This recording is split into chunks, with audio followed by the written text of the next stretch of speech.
Junior lady doctor के murder case में कुछ ऐसी बातें सामने आई हैं जिससे सुनकर आपके रोंगटे खड़े हो जाएंगे।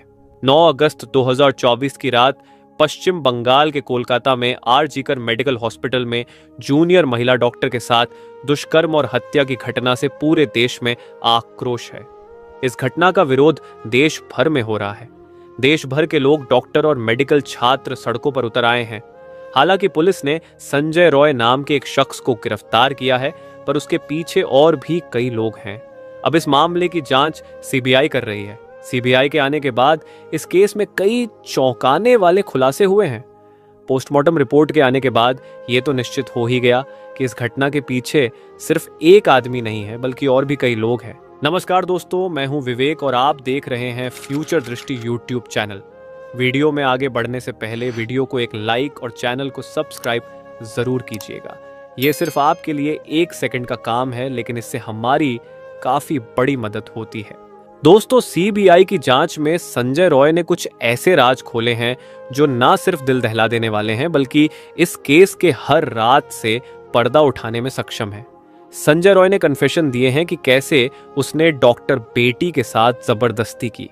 संजय ने बताया कि उसने पहले डॉक्टर बेटी को मारा पीटा, बेहोश किया, फिर उसके साथ जघन्य अपराध किया। कुछ समय बाद वो फिर से होश में आई और फिर से संघर्ष करने लगे और संजय को रोकने लगी, लेकिन संजय ने आसपास मौजूद चीजों से उसे जोरदार तरीके से मारकर पहले बेहोश किया, फिर उसे बेरहमी से मार डाला और डॉक्टर बेटी की जान लेने के बाद वहां से चला गया। निकलते वक्त उसका एक ब्लूटूथ डिवाइस नीचे गिर गया, जिसके आधार पर वह पकड़ा गया। इस केस में भले ही पुलिस ने संजय रॉय को गिरफ्तार किया है, लेकिन इस केस के केंद्र में पूर्व प्रिंसिपल संदीप घोष नजर आ रहे हैं। यह पहला मौका नहीं है जब संदीप घोष विवादों में घिरे हैं। संदीप घोष का पूरा करियर ही भ्रष्टाचार और पद के दुरुपयोग के आरोपों से घिरा हुआ है। संदीप घोष ने घटना के 3 दिन बाद अपने पद से इस्तीफा दे दिया था, लेकिन आरोप है कि उन्होंने इस पूरे मामले में लीपापोती की और हत्या के मामले को आत्महत्या का रूप देने की कोशिश की। अब सीबीआई लगातार उनसे पूछताछ कर रही है। सीबीआई ने संदीप घोष से कुछ महत्वपूर्ण प्रश्न किए, जो कि इस प्रकार है। इस घटना के बारे में आपको कब और कैसे पता चला? इस घटना की जानकारी मिलने के बाद आपने क्या क्या किया? आप इतने सालों से मेडिकल प्रोफेशनल में हैं, जब आपने लेडी डॉक्टर की बॉडी देखी और देखने के बाद आपको क्या लगा? जरा ये भी बताइए कि पुलिस को किसने और कब कॉल की थी और पुलिस को क्या बताया गया था? मृतक डॉक्टर के परिवार वालों को कब जानकारी दी गई और किसने जानकारी दी? मृतक डॉक्टर के परिवार को आखिर क्या बताया गया था? आपको किसने बताया था कि यह सुसाइड का केस है?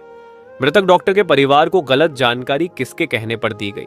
किसके कहने पर परिवार से कहा गया आपकी बच्ची ने सुसाइड कर लिया है? इसके अलावा भी सीबीआई ने पूर्व प्रिंसिपल संदीप घोष से कई सवाल पूछे, जिनके संदीप घोष ने संतोषजनक उत्तर नहीं दिए, और यही बात पूर्व प्रिंसिपल संदीप घोष के खिलाफ जाती है। सीबीआई की जांच में और भी कई खुलासे हुए हैं, जिससे संदीप के काले कारनामों का पता चलता है। इसके साथ ही अस्पताल कैंपस में ड्रग रैकेट एक्टिव होने की भी बात पता चली है। आपको यह जानकर हैरानी होगी कि खुद ही नैतिकता के आधार पर इस्तीफा देने वाले संदीप घोष के कनेक्शन इतने पावरफुल हैं कि उनके ऊपर भ्रष्टाचार से लेकर कलाचार तक के तमाम आरोप लगते रहे हैं, लेकिन ना तो कोई उनका इस्तीफा ले पाया और ना ही उनका ट्रांसफर कर पाया। आर.जी.कर मेडिकल कॉलेज के पूर्व डिप्टी सुपरिटेंडेंट अख्तर अली ने डॉक्टर संदीप घोष की पूरी कुंडली खोली है और संदीप घोष के चाल चरित्र पर कई बड़े खुलासे भी किए हैं। अख्तर अली ने कहा है कि संदीप घोष एक माफिया की तरह है। वे बहुत ही भ्रष्ट व्यक्ति हैं। वह छात्रों को फेल कर देते थे और पैसे लेकर उनको पास करवाते थे। वह हर काम में पैसा वसूलते थे और छात्रावास में छात्रों को शराब की सप्लाई करवाते थे। वे मानव अंगों का तस्करी भी किया करते थे, बांग्लादेश के साथ अवैध व्यापार भी करते थे और प्राइवेट अस्पतालों को अज्ञात शव बेचा करते थे और उनसे पैसे वसूलते थे। उन्होंने अपने पद का दुरुपयोग किया और उनके खिलाफ कोई ठोस कार्रवाई नहीं की गई। आर.जी.कर मेडिकल कॉलेज में जो भी काम होता था, सब जगह वो पैसा खाते थे।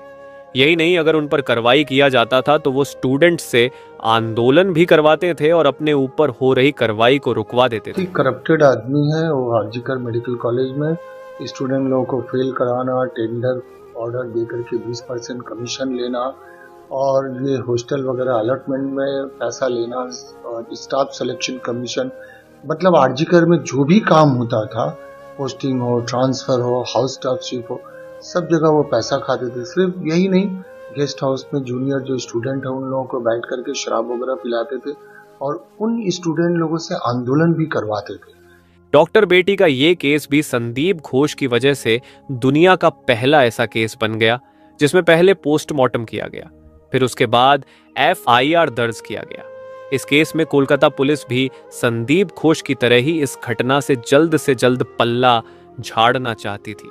इसलिए उन्होंने कभी संदीप घोष का बयान ही नहीं लिया और न क्राइम स्पॉट को सुरक्षित रखा। उन्हें डॉक्टर बेटी की शव जलाने की इतनी जल्दी थी कि शमशान ने पहले से लाइन में 2 शव के होते हुए भी डॉक्टर बेटी की शव को पहले जला दिया गया। इस केस में आरजीकर मेडिकल हॉस्पिटल से जुड़ी कुछ चौंकाने वाली जानकारियां सामने आई हैं। कुछ ऐसे आंकड़े सामने आए हैं जो कई तरह के सवाल खड़े करते हैं। आरजीकर हॉस्पिटल में मारी जाने वाली जूनियर लेडी डॉक्टर अकेली इंसान नहीं थी। इससे पहले भी कई लोग मारे जा चुके हैं जिनका केस आज तक सॉल्व नहीं हो पाया है। इसलिए ऐसा भी कहा जा रहा है कि आरजीकर अस्पताल मॉडल मिस्ट्री का घर है। ये बात इसलिए भी कहा जा रहा है क्योंकि पिछले 23 सालों में 2001 से लेकर 2024 तक कई आरजीकर डॉक्टर्स की रहस्यमय तरीके से मौत हो चुकी है।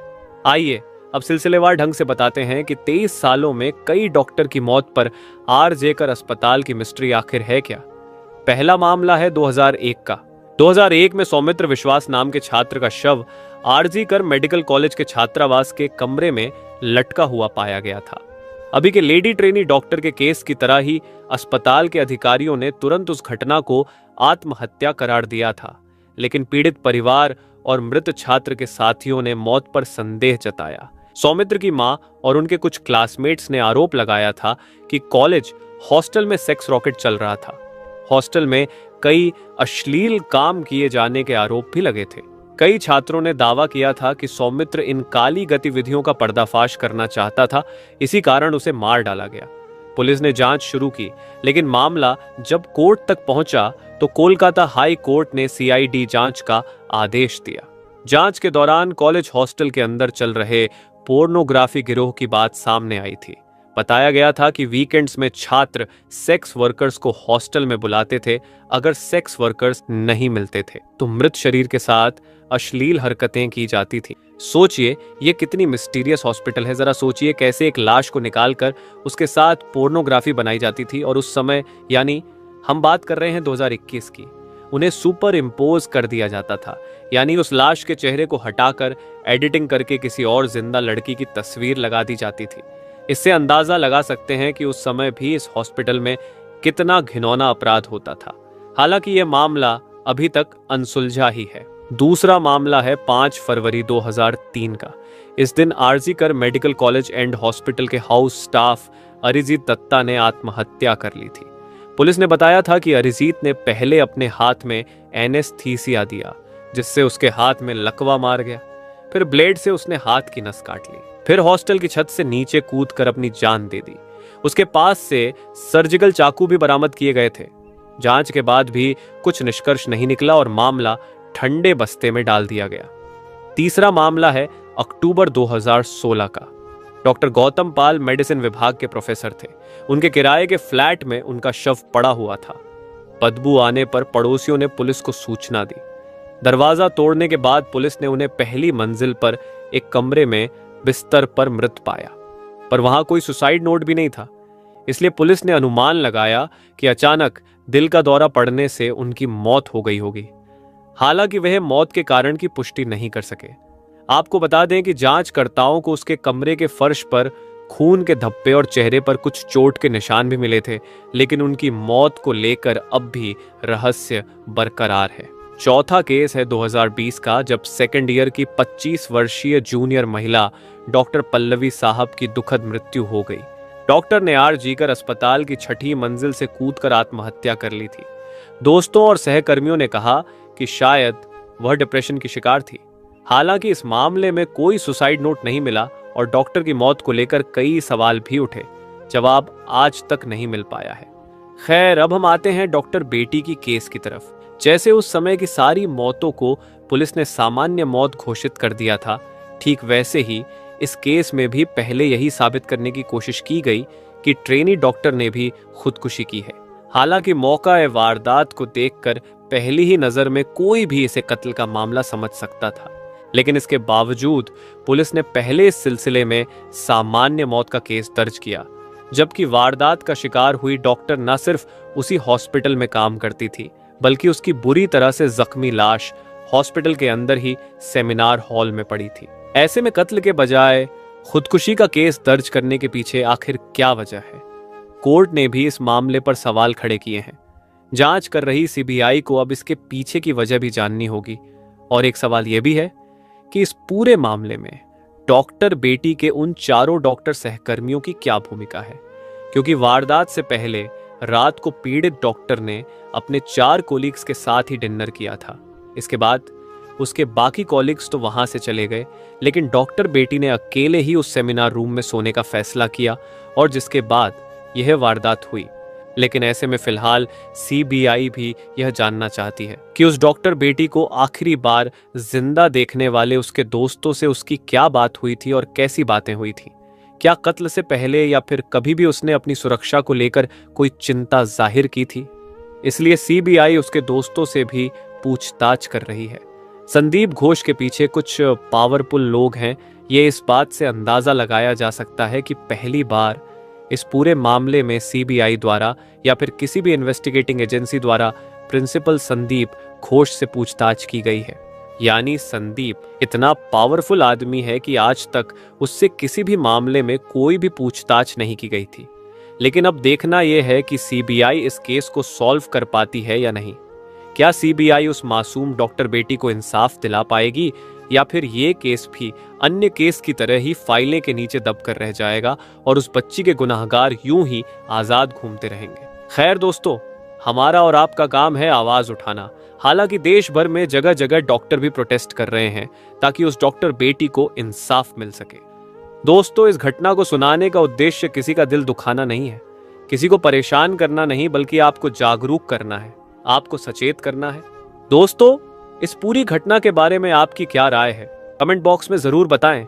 अगर आप अभी तक हमारे इस फ्यूचर दृष्टि चैनल को सब्सक्राइब नहीं किए हैं तो चैनल को सब्सक्राइब जरूर करके रखें, जिससे आने वाले वीडियो का नोटिफिकेशन आपको समय पर मिल सके। वीडियो को अंत तक देखने के लिए धन्यवाद। जय हिंद, जय भारत।